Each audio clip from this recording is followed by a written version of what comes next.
থাইল্যান্ডের পূর্বাঞ্চলীয় ত্রাত প্রদেশে রোববার কারফিউ ঘোষণা করা হয়েছে।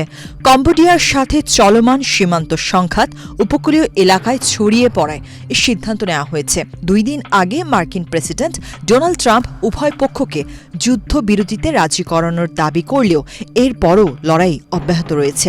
দক্ষিণ পূর্ব এশিয়ার প্রতিবেশী দেশ দুটি চলতি বছর বেশ কয়েকবার সংঘর্ষে জড়িয়েছে।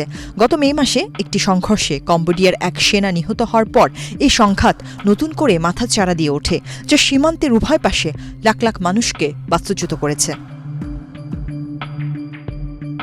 রোববার ব্যাংককে এক সংবাদ সম্মেলনে থাই প্রতিরক্ষা মন্ত্রণালয়ের মুখপাত্র রিয়ার অ্যাডমিরাল সুশান্ত কঙ্গেরি কারফিউ ঘোষণার পর বলেন, শনিবার কম্বোডিয়া আবারও যুদ্ধবিরতির জন্য তাদের আগ্রহের কথা জানালেও সব মিলিয়ে লাগাতার সংঘর্ষ হয়েছে।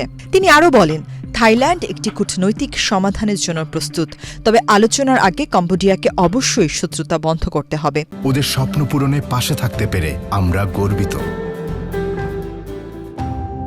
থাই বাহিনী শনিবার কম্বোডিয়ার ব্যবহৃত একটি সেতু ধ্বংস করার দাবি করেছে, যা দিয়ে তারা ভারী অস্ত্রশস্ত্র ও অন্যান্য সরঞ্জাম সরবরাহ করত। একই সাথে কম্বোডিয়ার উপকূলীয় কোহকং প্রদেশে আগাম স্থাপন করা কামানের অবস্থান লক্ষ্য করে অভিযান শুরু করে থাই সেনারা। অন্যদিকে কম্বোডিয়া অভিযোগ করেছে যে থাইল্যান্ড বেসামরিক অবকাঠামোতে আঘাত করেছে। থাইল্যান্ডের এই কারফিউ কোহকং প্রদেশের সীমান্তবর্তী ত্রাত প্রদেশের 5টি জেলায় কার্যকর হবে, তবে পর্যটন দ্বীপ কোহচ্যাং এবং কোহকুট এর আওতামুক্ত থাকবে। এর আগে সামরিক বাহিনী পূর্বাঞ্চলীয় সা কাইও প্রদেশে কারফিউ জারি করেছিল, যা এখনও বহাল আছে। গত সোমবার থেকে থাইল্যান্ড ও কম্বোডিয়া তাদের 817 কিলোমিটার সীমান্তের একাধিক স্থানে ভারী অস্ত্রের গোলাগুলি চালিয়ে আসছে। গত জুলাই মাসে 5 দিনের সংঘাতের পর ট্রাম্প এবং মালয়েশিয়ার মধ্যস্থতায় তা বন্ধ হলেও এবারের লড়াই ছিল অন্যতম তীব্র। শুক্রবার ট্রাম্প দাবি করেন যে তিনি থাইল্যান্ডের তত্ত্বাবধায়ক প্রধানমন্ত্রী অনুতিন চার্নভিরাকুল এবং কম্বোডিয়ার প্রধানমন্ত্রী হুন মানেতের সাথে কথা বলেছেন এবং তারা সকল প্রকার গোলাগুলি বন্ধ করতে সম্মত হয়েছেন।